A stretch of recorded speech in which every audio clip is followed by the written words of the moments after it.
Private John Martin, originally named Giovanni Martino, was an Italian immigrant who served as a trumpeter in the 7th Cavalry Regiment of the U.S. Army. He gained recognition as one of the few survivors of the Battle of the Little Bighorn, also called Custer's Last Stand, on June 25, 1876. Born in Italy in 1852, Martin relocated to America and enlisted in 1873. Assigned to the 7th Cavalry, he participated in multiple campaigns, including the ill-fated clash at Little Bighorn. During the battle, Lieutenant Colonel George Custer sent him to deliver a critical message to Captain Frederick Benteen, marking Martin among the last to see Custer alive. His survival and later testimony provided invaluable historical insight. Around 8 a.m. on June 25th, Captain Benteen ordered me to join General Custer as his trumpeter and aide. The regiment had paused to prepare coffee after an overnight march, stationed miles from the divide between the Rosebud and Little Bighorn rivers. Signs of nearby indigenous forces were clear. Abandoned campsites had been spotted over recent days, and we were tracking a trail from the Rosebud. Earlier, we'd encountered freshly skinned buffalo remains. Upon reaching the general, he acknowledged me with a brief nod. He was deep in discussion with a scout called Bloody Knife. Bloody Knife warned of a massive village in the valley, home to hundreds of Taipeis and countless Sioux warriors. I remained nearby, catching fragments of their exchange. While I couldn't grasp the scout's language, the general's questions and the interpreter's replies allowed me to infer the gravity of the report. That morning, the general wore a blue-gray flannel shirt, buckskin trousers, and high boots, topped with a regulation cavalry hat. His famous blond hair was neatly cut, shorter than in the past, but not as long as it had once been. Before long, he swung onto his horse and rode bareback through camp, speaking softly with his officers and issuing orders. By 8:30, the troops were prepared to march, with scouts having already moved ahead. We followed shortly after, advancing cautiously.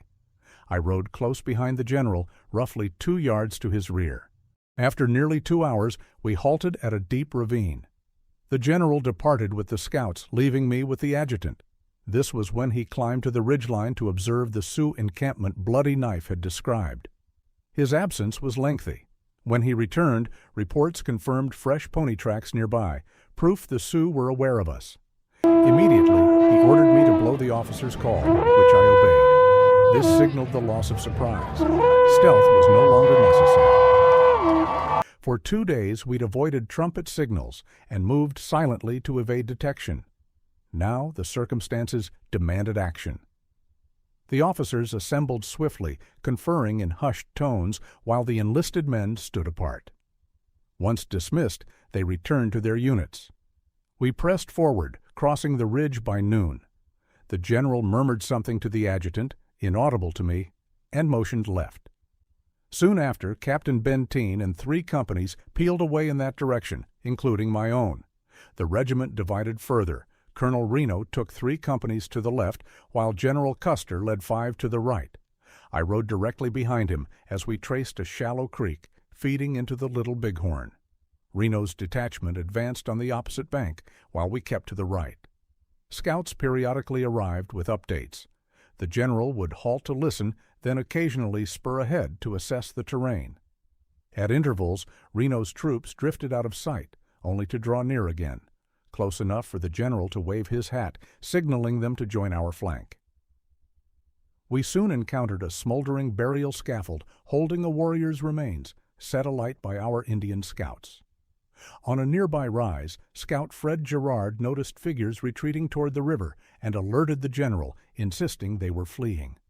The general ordered the scouts to pursue, but they balked. Instead, he summoned Colonel Reno and directed the adjutant to relay orders. Reno was to ford the river and assault the village. The general pledged to reinforce him from the opposite flank, with Benteen targeting the center. Reno's companies broke into a trot toward the river. We shadowed them briefly before swinging right and galloping downstream, pausing only once to let the horses drink. The general pushed us relentlessly. Within a mile or two, we ascended a broad hill overlooking the valley. After skirting its base, we halted. The general led me to the summit, where the village sprawled across the far riverbank. Though the full scale wasn't apparent, hundreds of lodges dotted the landscape. No warriors were visible, just women, children, and livestock. The general seemed both startled and triumphant, declaring the Sioux must still be asleep. We saw no sign of Reno's men from that height. I'm certain the general missed them too. After sweeping the area with his binoculars, he wheeled in his saddle and boomed, "We've got them this time!" He swept off his hat and swung it toward the soldiers gathered below, shouting, "Hurrah, lads! They're ours! We'll finish this and be back at camp by nightfall." After descending, he exchanged quick words with the adjutant about what he'd seen from the heights.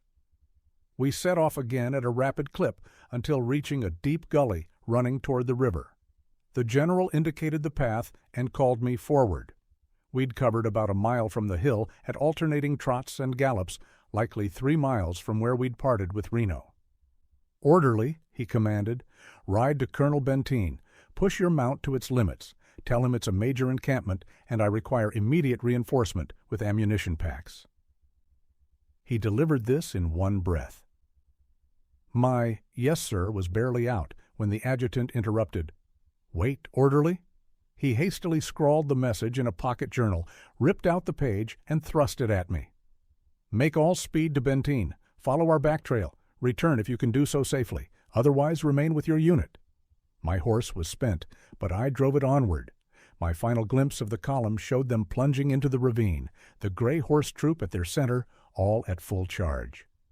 Following orders, I retraced our path and within minutes was climbing back toward the lookout point.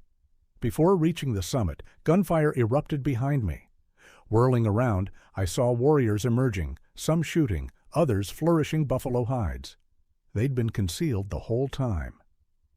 As I neared the crest, Boston Custer came tearing toward me. He reined up just enough to cry, "The general's position?" I gestured behind me. Just beyond that ridge, before he vanished at a gallop, the last living sighting of him. From the hilltop, Reno's embattled forces came into view. The transformation was staggering. Where 15 minutes earlier the general and I had seen empty plains, now warriors flooded the landscape like a sudden tide. The valley that had appeared peaceful now teemed with movement as hundreds emerged from concealment, their numbers swelling by the moment. Reno's men, who had advanced with such confidence, now fought in desperate clusters as the Sioux and Cheyenne closed around them. The speed of this reversal left me stunned. In the time it took to deliver a message, the battle's entire character had changed. I spurred my exhausted horse toward Benteen's position, the sounds of combat growing fainter behind me, but the image of those swarming warriors burned into my memory. The warriors had formed a deadly ring around Reno's dismounted soldiers, who now fought in scattered defensive positions. Their numbers seemed endless, but I couldn't pause to count. My orders demanded haste. As I rode away, the final sight burned into my memory. Reno's men falling back while maintaining their desperate fire. Several warriors spotted my retreat and opened fire. About 5 shots whizzed past me miraculously, finding no mark, though I later discovered my horse had taken a round in the hip. The scorching midday sun baked the plains as my exhausted, wounded animal labored onward. Though uncertain of Benteen's exact position, I pressed forward, retracing our path to the watering hole where I began searching. Eventually, I discerned Benteen's approaching battalion. By then, my pace had slowed to a trot, my mount nearly spent. Spotting the column, I frantically waved my hat and tried to spur forward, but the wounded animal could give no more. As I closed the distance, I saw Benteen riding well ahead of his troops with his trumpeter, while Captain Weir trailed several hundred yards behind with his company. Saluting sharply, I delivered both message and verbal orders about the village's size and the urgent need for reinforcements. When Benteen demanded, "Where's the general now?"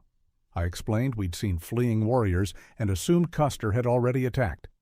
I attempted to report Reno's engagement, but Benteen cut me off, noticing my horse's injury. "Exhausted?" he remarked sharply. "Look at his hip." Only then did I see the bloody wound. "Fortunate it struck your horse and not you," he observed as Weir arrived. After reviewing the message, Benteen ordered me to rejoin my company. They provided a fresh mount, and I fell in with my unit just as the ammunition packs arrived nearby. The sounds of distant battle continued echoing across the plains as we prepared to move out.